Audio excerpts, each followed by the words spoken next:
அன்பரஸ் வந்து என்ன பண்ணுறாரு, இது மாதிரி அஜய்க்கு வந்து பொண்ணு பார்த்துருக்கேன் அப்படின்னு சொல்கிறாரு. அதை கேட்டு வந்து பொண்ணு யார் அப்படின்னு சொல்லிட்டு ராதா கேட்குறாங்க. வேறு யார், எல்லா பசுபதியோட பொண்ணு ராகினி தான் அப்படின்னு ஒன்று அதிர்ச்சி அடைகிறாங்க எல்லாருமே. இதெல்லாம் ஒத்துக்கவே முடியாது, அந்த பசுபதி எப்படிப்பட்டவன்னு எல்லாருக்கும் தெரியும்ல அப்படின்னு சொல்லிட்டு தாத்தா சொல்கிறாரு. இங்கே வந்து நிறைய பிரச்சனைங்க பண்ணியிருக்கான் அப்படின்னு சொல்லிட்டு பாட்டியும் சொல்கிறாங்க. அதெல்லாம் ஒரு பக்கம் இருக்கட்டும், அதெல்லாம் வந்து காவேரி குடும்பத்துக்காக நடந்த பிரச்சனை, நம்ம ஏன் தலையிடணும் அப்படின்னு சொல்கிறாங்க. உடனே வந்து நம்ம காவேரி சொல்கிறாங்க, இங்கே பாருங்கள் அவர் ரொம்ப மோசமானவர், அவர் கூட வந்து சகவாசம் வச்சுக்கிறது நல்லதே கிடையாது, அவர் என்ன வேணாலும் துடிவார், அப்படிப்பட்டவர் வந்து வேணாம் அந்த குடும்பத்துக்கு அப்படின்னு சொல்கிறாங்க. இங்கே பாரு, அது உன்னோட பர்சனல் விஷயம், புரியுதா, உனக்கு அவருக்கு 1000 பிரச்சனை இருக்கலாம், அதெல்லாம் இந்த குடும்பத்து கூட வந்து எடுத்துகிட்டு வராது அப்படின்னு சொல்லிட்டு அன்பரசு சொல்கிறாரு. உடனே வந்து நான் சொல்கிறது கேளுங்கன்னு சொல்லிட்டு காவேரி எவ்வளோ சொல்கிறாங்க. ஏங்க நீங்களாவது சொல்லுங்கன்னொன்னே விஜய் வந்து எதுவுமே சொல்லாமல் உள்ளே போகிறாரு. காவேரி வந்து பின்னாடியே போகிறாங்க.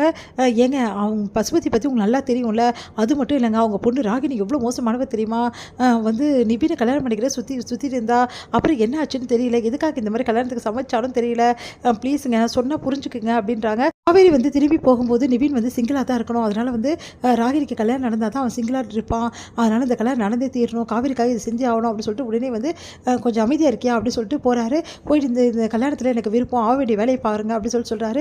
அதிர்ச்சி அடைகிறாங்க காவேரி. வீட்டில் உள்ளவங்க எல்லாருமே சந்தோஷப்படுறாங்க. விஜயே சொல்லிட்டா அப்புறம் என்ன இருக்குது அப்படின்னு சொன்னாலும் தாத்தா யோசிக்கிறாரு. விஜய் ஏன் இப்படி திடீர்னு முடிவு எடுத்தான் அப்படின்னு சொல்லிட்டு அடுத்து வந்து காவேரி வந்து விஜய் கிட்ட போய் பேசுகிறாங்க. என்ன தாங்க நினச்சிட்டு இருக்கேன், நான் அவ்வளோ சொல்லி கூட இப்படி பண்ணிட்டீங்களேங்க அப்படின்னு சொல்லிட்டு கேட்குறாங்க.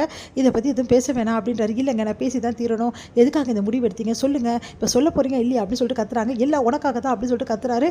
எனக்காக வாமா, உனக்காக தான் நான் இந்த முடிவு எடுத்தேன் போதுமா, எனக்கு பசுபதி பற்றி எந்த பிரச்சனையும் இல்லை, உன்னை பற்றி தான் எனக்கு கவலை அதிகமாக இருக்குது, நிவினுக்கு வந்து ராகினி தொல்லை கொடுத்துட்ருக்கா, அதனால் ராகினிக்கு கல்யாணம் ஆனால் நிவின் வந்து சிங்கிளாக இருப்பான், அப்புறம் உனக்கு எந்த பிரச்சனையும் இருக்காது, அதனால தான் செஞ்சேன் போதுமா அப்படின்னு சொல்லிட்டு கத்துறாரு.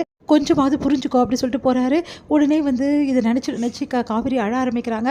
அவங்களால தாங்கிக்க முடியலையே, இவர் புரிஞ்சிக்கவே மாட்டேங்கிறாரு.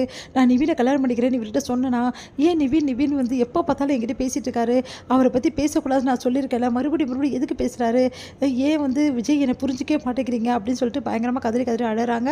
அவங்களால தாங்கிக்கவே முடியல.